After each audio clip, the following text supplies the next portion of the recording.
Hello दोस्तों, नमस्कार। SM किसी चैनल में मैं आप सब लोगों का दिल से बहुत बहुत स्वागत करता हूं। फर्स्ट टाइम विजिट किया चैनल को सब्सक्राइब कर लेना।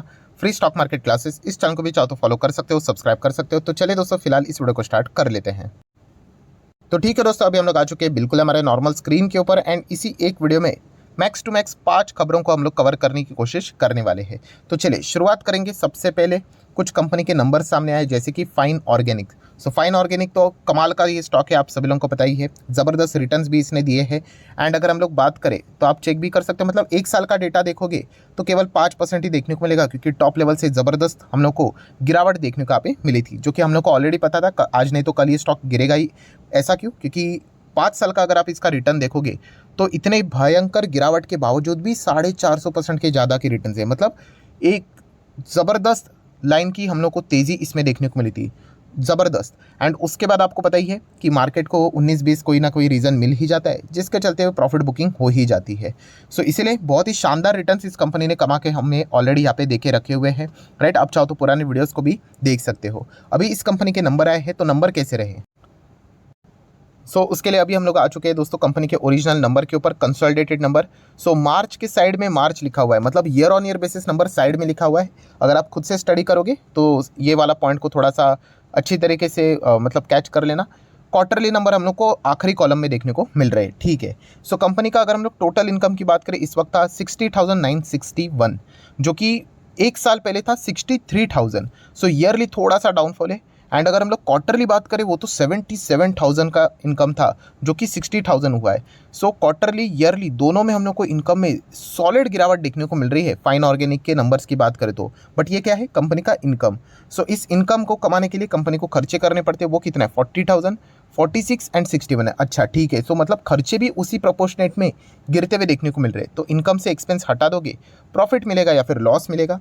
तो क्या नज़र आ रहा है? तो कंपनी का ये है दोस्तों प्रॉफिट बिना किसी एडजस्टमेंट वाला 20,148, जो कि एक साल पहले 16,000 के रेंज में था। मतलब ईयरली प्रॉफिट अच्छा नज़र आ रहा है। एंड क्वार्टरली प्रॉफिट भी देखोगे 16,000 के रेंज का था, जो कि 20,000 हुआ है।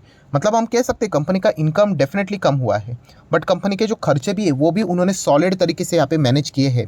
तो इस चीज़ के चलते कंपनी का ऑपरेटिंग प्रॉफिट हम लोग को अच्छा देखने को मिला। अगर कंपनी के एक्सपेंसेस अच्छे से तरीके से मैनेज नहीं होते तो कंपनी का लिटरली जो प्रॉफिट था वो भयंकर हम लोग को गिरते हुए देखने को मिल सकता था। उसके बाद आपको पता है मल्टीपल एडजस्टमेंट यहाँ पे हो जाते हैं एंड फाइनली टैक्स बिक्स देने के बाद हम लोग को एनपीएटी देखने को मिल जाता है। तो कितना है फाइनली एनपीएटी? 15,000 ही पकड़ लेना रफली, मोटा मोटी, जो कि एक साल पहले कितना था? लगभग 12,200 के आसपास था। एंड पिछले क्वार्टर में कितना था? 10,600। हम कह सकते हैं 10,600 हो गया 15,000, 12,200 भी हो गया 15,000। तो ओवरऑल अगर हम लोग कंपनी के नंबर्स की बात करें तो अच्छे ही देखने को मिल रहे हैं। एंड अगर आप चाहो तो ईपीएस को भी देख सकते हैं, 48 का ईपीएस, 39 का ईपीएस, 34 का ईपीएस। क्वार्टरली ईयरली हम लोग को अच्छा ही परफॉर्मेंस देखने को मिल रहा है। दोस्तों कंक्लूजन की बात करें तो फाइन ऑर्गेनिक के जो नंबर्स थे, ठीक है, रेवेन्यू में इतना मज़ा नहीं आया, बिल्कुल भी नहीं आया। बट येस, कंपनी के जो एक्सपेंसेस जिस तरीके से मैनेज किए गए हैं, कंपनी ने ओवरऑल सिचुएशन को खुद के कंट्रोल में रखा है। इस नंबर के प्रति बाजार का रिएक्शन क्या रहता है, ये देखने वाली बात रहेगी। लॉन्ग टर्म के हिसाब से देखा गया तो कंपनी बहुत फैंटास्टिक है। बट येस, इस पॉइंट को बिल्कुल मत भूलना, क्योंकि प्रॉब्लम क्या होता है, लोग तेजी देखकर निवेश कर लेते हैं कि ये स्टॉक इतना गजब का यहाँ पे चल चुका है। जिन्होंने अभी अभी निवेश किया है उनको तो बहुत लंबी पारी खेलनी पड़ेगी, तभी जाके उनको अच्छे खासे रिटर्न्स मिलेंगे। बाकी अगर बात करें कंपनी का रेवेन्यू, मतलब साल भर साल की बात करें, 18, 19, 20, 21, 22 लगातार बढ़ते हुए देखने को मिल जाता है। कंपनी के प्रॉफिटेबिलिटी की भी अगर हम लोग बात करें तो वो भी हम लोग को शानदार देखने को यहाँ पे मिल जाती है। वो भी अगर आप चाहो तो यहाँ पे चेक कर सकते हो। लेफ्ट टू राइट हम लोग को नेट प्रॉफिट भी ऊपर ही जाते हुए देखने को मिल जाता है। ठीक है, थोड़ा सा 2020 जो कोविड हुआ था उसमें थोड़ा सा डाउनफॉल देखने को मिला था। एंड सबसे अच्छी बात कौन सी है जो कि हमेशा हम लोगों को एनकरेज करती थी जब ये स्टॉक बहुत नीचे भी था? यस, प्रमोटर की होल्डिंग 75% प्रमोटर के पास है। देखिए, स्टॉक भागेगा कभी ना कभी तो गिरेगा, ऐसा कभी नहीं होता कि स्टॉक गिरेगा ही नहीं करके। ठीक है, ये भी मैंने आप लोगों को पहले ही बता के रखा था कि आज नहीं तो कल फाइन ऑर्गेनिक भी गिरेगा, ऊपर से 30-40% लोग उसको भी खराब बोलेंगे। ऐसा बिल्कुल भी नहीं, कंपनी बहुत अच्छी है, 75% प्रमोटर के पास है। तो ज़रूर ये एक एडवांटेज देखने को मिल जाता है। आप चाहो तो कंटिन्यू कर सकते हो। देन बात करेंगे बजाज ग्रुप की एक कंपनी जिसने आज धमाका मचा दिया, वो है बजाज होल्डिंग। 4% की दमदार तेज़ी देखने को मिल रही है। क्या बजाज होल्डिंग में हम लोग निवेश करें? बहुत सारे लोग ये सवाल पूछते रहते हैं। बजाज होल्डिंग ये कंपैरेटिवली दोस्तों स्लो चलता है। स्लो चलता है मतलब बजाज फिनसर्व फाइनेंस कैसे आप लोगों को 200, 300, 400% के रिटर्न देते हैं, वैसा नहीं। ये 5 साल में आप लोगों को 100%, 2x रिटर्न देगा, मतलब पैसा डबल करके देगा। उस हिसाब से जाना चाहते हो जा सकते हो। इनफैक्ट आप देख सकते हो 100% तो बोलने के लिए, बट इसने मोर देन या फिर हम कह सकते हैं ऑलमोस्ट 150% के रिटर्न्स दिए हैं। सो कंपनी बुरी नहीं है, पैटर्न आपको इसका समझ में आना चाहिए। ये स्लो टाइप की कंपनीज होते हैं, लगातार नहीं भागते। हाँ, अभी 4-4% ऐसे भागते तो हम लोग को अच्छा लगता है, बट अगर देखा गया बीच में तो ये कंपनी लिटरली एक एक साल तक यहाँ पे मतलब ये स्टॉक हिला भी नहीं था, एक ही जगह पे था। सो ये फैक्टर भी आप लोगों को पता होना चाहिए। कंपनी बुरी नहीं है, डेफिनेटली जा सकते हो अगर आपका नज़रिया लॉन्ग टर्म का है तो। देन बात करेंगे अमेरिकन बाजार से रिलेटेड। सो फिलहाल तो अमेरिकन बाजार में 200 पॉइंट की गिरावट देखने को मिल रही है। आपको पता ही है मैं वीडियो बना रहा हूँ, ये तभी की स्थिति है, वीडियो अपलोड करते करते सिचुएशन बदल जाती है, ठीक है। अगर कोई खबर आ गई तो इस चीज़ के चलते सिचुएशन इजीली टर्न अराउंड हो सकती है। एंड आज के रात की बात करें तो एफएमसी की तो मिनट्स भी जारी होने वाली है। एंड डेप्ट सेलिंग जितना डिले होते चला जाएगा खबर, उतना अमेरिकन बाजार में मतलब बेयर लोगों को क्या इजीली रीज़न मिल जाता है कि पैनिक क्रिएट करते रहो करके। एंड बुल्स को क्या करना होता है, मार्केट को ऊपर लेके जाना होता है, तो उनके पास उतना कुछ खास रीज़न नहीं मिलता है कि जब बेयर्स के पास इतने दो बड़े हथियार हैं। एक तो एफएमसी का मिनट्स भी लेट नाइट रिलीज होने वाला है एंड उसी के साथ साथ डेप्ट सेलिंग का डिसीजन भी सामने नहीं आ रहा है, तो इस चीज़ के चलते वो लगातार हैमरिंग यहाँ पे करते रहते हैं। सो ऑब्वियसली अगर बीच में ही बाजार में अगर आपको करवट बदलती हुई देखने को मिली तो दो ही खबरें आप लोगों ने फोकस में रखनी है, जो कि एक लेट नाइट एफएमसी की बैठक का मिनट जारी होगा, उसमें क्या लिखा है वो एक पॉइंट समझ में आ जाएगा। एंड सेकंड मोस्ट इंपॉर्टेंट चीज़, डेप्ट सेलिंग से रिलेटेड कुछ ना कुछ डेवलपमेंट सामने आए होंगे, पॉजिटिव डेवलपमेंट्स, तभी जाके अमेरिकन बाजार में सडनली हम लोग को रिकवरी देखने को मिल सकती है। सो अभी तक की स्थिति की बात करें, मैं रिफ्रेश कर लो आप ही के सामने क्या स्थिति चल रही है। सो फिलहाल 200 पॉइंट की गिरावट नजर आ रही है। अभी तो जस्ट शुरुआत हुई है, जो कि आप यहाँ पे देख सकते हो, बट डेफिनेटली जितना ये डिले करेंगे उतना ही अमेरिकन बाजार के लिए नुकसानदायक साबित जरूर होगा।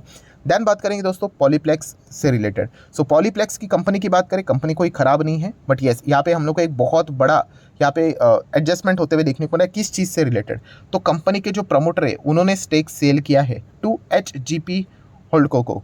सो इनको जो उन्होंने स्टेक यहाँ पे सेल किया है, कितने में सेल किया है, समवेयर अराउंड हम लोग कह सकते हैं 1379 करोड़ के आसपास ये हम लोग को डील होते हुए देखने को मिली है। एंड ये जो डील हुई है दोस्तों, तो कंडीशनल हम लोग को देखने को मिल रहा है, मतलब बाइंडिंग कॉन्ट्रैक्टेड टर्म शीट्स यहाँ पे साइन की जा चुकी है। एंड इसके चलते आप लोगों को पुट एंड कॉल का हम लोग को अरेंजमेंट देखने को यहाँ पे मिलेगा। मतलब क्या रहेगा दोस्तों कि बाद में अगर देखा गया ना, जिन कंपनी ने अभी यहाँ पे जो स्टेक खरीदा है उनके पास एक राइट रहेगा, ऑप्शन रहेगा कि आने वाले समय में वो इस कंपनी में और भी अपना स्टेक को यहाँ पे बढ़ा सकते हैं। सो और स्टेक हम लोग को इनका भी कम होते हुए देखने को यहाँ पे मिल जाएगा। सो इस डेवलपमेंट के चलते हम लोग को ये सारी चीज़ें फिलहाल तो देखने को मिल रही है। एंड प्लस पॉलीप्लेक्स के जो नंबर्स भी हम लोग को देखने को मिले थे वो भी उतने कुछ खास हम लोग को देखने को नहीं मिले थे। तो इसके चलते होता क्या, ये गिरावट क्यों रहती है कि ये जो ऑप्शंस दिए जाते हैं ना कि आप इसको एक्सरसाइज करो करके, ये बहुत लंबे होते हैं, 1 साल 1.5 साल 2 साल। एंड उस चीज़ के चलते अनसर्टेनिटी रहती है कि क्या होगा क्या नहीं होगा करके। एंड अनसर्टेनिटी ये वाला जो शब्द है मार्केट को बिल्कुल भी पसंद नहीं होता है। इसी चीज़ के चलते हम लोग को ये करेक्शन फिलहाल तो देखने को यहाँ पे मिल चुका है। पहले ही जैसे बाजार ओपन हो गया एंड स्टॉक ओपन हो गया, आप देख सकते हैं गैप डाउन, और उसके बाद हम लोग को सिर्फ और सिर्फ गिरावट ही देखने को यहाँ पे मिली है। इसका अर्थ ये नहीं कि पॉलीप्लेक्स के बिजनेस में कोई इशू यहाँ पे हुआ है, अगर इश्यूज होते तो ऑब्वियसली सामने वाले शेयर्स क्यों खरीदते, बट येस इस चीज़ को बाजार ने बिल्कुल भी थम्स अप नहीं दिया है, वो हम लोग को साफ साफ देखने को मिला है, क्योंकि बहुत लंबी अवधि की ये डील देखने को अभी मिलेगी। अब होगा नहीं होगा वो देखने वाली बात रहेगी, तो इसी चीज़ के चलते ये गिरावट देखने को मिली है। देन बात करेंगे दोस्तों ट्राइडेंट लिमिटेड। सो ट्राइडेंट के भी नंबर सामने यहाँ पे आ चुके हैं, तो कैसे रहे नंबर ट्राइडेंट के, तो चलिए वो भी देख लेते हैं। सबसे पहले अगर डिविडेंड की बात करें तो यस ट्राइडेंट ने डिविडेंड दिया कितना, 36 पैसे का डिविडेंड दिया। ऑब्वियसली कोई ज़्यादा बड़ा डिविडेंड ट्राइडेंट तो देता है नहीं, जितनी प्रॉफिटेबिलिटी होती है उसी के हिसाब से ये सारी चीज़ें देखने को मिल जाती है। बहुत अच्छी बात है कि कंपनी के नंबर अच्छे देखने को मिल रहे हैं, अच्छे मतलब प्रेजेंटेशन के हिसाब से बात कर रहा हूँ, रुपीज़ इन मिलियंस देखने को मिल रहा है। पहले तो नंबर इतने ख़राब रहते थे कि पढ़ने को भी नहीं आता था। चलिए फाइन, अभी देखेंगे मार्च दिसंबर मार्च सीक्वेंस जैसे हम लोग पढ़ते हैं वैसे सीक्वेंस देखने को मिल रहा है। सो क्या है कंपनी का टोटल इनकम 15,800, 16,400, 18,700। ओहो, मतलब कंपनी के इनकम में ही गिरावट देखने को मिल रही है। सो क्या फाइन ऑर्गेनिक ने जैसा एक्सपेंस कंट्रोल किया, क्या ट्राइडेंट ने भी वैसा ही किया है? सो एक्सपेंसेस की बात करें तो थोड़ा सा कंट्रोल रहने की उम्मीद है यहाँ पे। सो 14,000, 14,600, 16,300। सो जो एक्सपेक्ट किया गया था कि इनके एक्सपेंसेस थोड़े से हम लोग को कम होते हुए देखने को मिलेंगे बिकॉज ऑफ इन्फ्लेशन, थोड़ा सा रॉ मटेरियल के दाम सस्ते हुए, वैसा देखने को मिल रहा है, बट इतने भी ज़्यादा कम नहीं हुए हैं कि कंपनी का जो इनकम लोअर देखने को मिल रहा है उसको मैनेज करके कंपनी ज़्यादा प्रॉफिट दिखा दे। सो इनकम से एक्सपेंस हटा दिया तो प्रॉफिट या फिर लॉस मिलेगा। तो कंपनी का प्रॉफिट कितना है बिना किसी एडजस्टमेंट वाला? सो 1728, लास्ट टाइम था 1847, उसके पहले था 2400 के आसपास। सो क्वार्टरली बात करें, ईयरली बात करें करें तो ट्राइडेंट के एनपीबीटी में गिरावट नजर आ रही है, जिसको हम लोग फाइनल प्रॉफिट तो बोल नहीं सकते क्योंकि टैक्सेशन के एडजस्टमेंट हो गए। सो एनपीएटी क्या है फाइनली 1300, 1440, 1800। सो कहानी बिल्कुल सेम है, ईयरली भी गिरावट है, क्वार्टरली भी हम लोग को गिरावट ही देखने को यहाँ पे मिल रही है। एंड इसी चीज़ का रिफ्लेक्शन आप लोगों को कंपनी के ईपीएस में भी देखने को मिलेगा 0.26, 0.29, 0.37। सो ईयरली क्वार्टरली ट्राइडेंट के जो नंबर है ओवरऑल, जैसे कि कंपनी का इनकम ही हम लोग को लो देखने को मिला था, उसी हिसाब से कंपनी का फाइनल प्रॉफिट भी हम लोग को एंड ईपीएस भी लो ही देखने को मिला है। सो डेफिनेटली हम लोग कह सकते हैं कि नंबर जो ट्राइडेंट के देखने को मिले इतने कुछ खास देखने को यहाँ पे नहीं मिल रहे हैं, राइट। खराब ही परफॉर्मेंस हम लोग को ईयरली एंड क्वार्टरली देखने को मिल रहा है। एंड नंबर बाजार क्लोज हो जाने के बाद जस्ट अभी आए हैं, तो इसका भी रिएक्शन कल के दिन हम लोग को बाजार में देखने को जरूर मिलेगा। ट्राइडेंट में देखा गया तो छोटी कंपनी, ये भी स्मॉल मिड साइज की कंपनी है। एडवांटेज वाला पॉइंट यही है कि येस प्रमोटर की होल्डिंग इधर ज़्यादा देखने को मिल जाती है एंड प्रमोटर ने बीच में ही अपने स्टेक भी यहाँ पे बढ़ाए थे, तो ये एक पॉइंट हम लोग को जरूर देखने को मिल जाता है। सो जितने भी इंपॉर्टेंट खबरें थे सारे यहाँ पे मैंने कवर कर ली है। जाते एक बार अमेरिकन बाजार के दर्शन कर लेते तो क्या चल रहा है अमेरिकन बाजार में। ओहो, फिलहाल तो 232 पॉइंट की गिरावट देखने को मिल रही है। अगेन कह रहा हूँ, मैं वीडियो बना रहा हूँ, ये तभी की स्थिति है, अभी अपलोड होते होते ये 232 का 132 भी हो सकता है या फिर 332 भी हो सकता है। अभी इतना तो कॉमन सेंस हर किसी में यहाँ पे होना ही चाहिए। सो आशा करता हूँ वीडियो हेल्पफुल लगा होगा, तो चाहो तो इसको लाइक एंड शेयर कर देना। एंड डीमैट अकाउंट अगर आपने अभी तक ओपन नहीं किया तो लिंक नीचे डिस्क्रिप्शन में 25 वीडियो की लिस्ट आपको बिल्कुल फ्री ऑफ कॉस्ट मिल जाएगी। आपका नाम, कौन सा अकाउंट आपने लिंक के थ्रू ओपन किया प्रॉपर्ली कमेंट सेक्शन में बता देना, तो हफ्ते भर के अंदर अंदर सारे लेक्चर्स मेरे साइड से फ्री ऑफ कॉस्ट प्रोवाइड कर दिए जाएंगे ताकि आप शेयर मार्केट को आसान भाषा से सीख सको। So that's it, thank you very much दोस्तों, we will be meeting our next video, तब तक के लिए बाय बाय।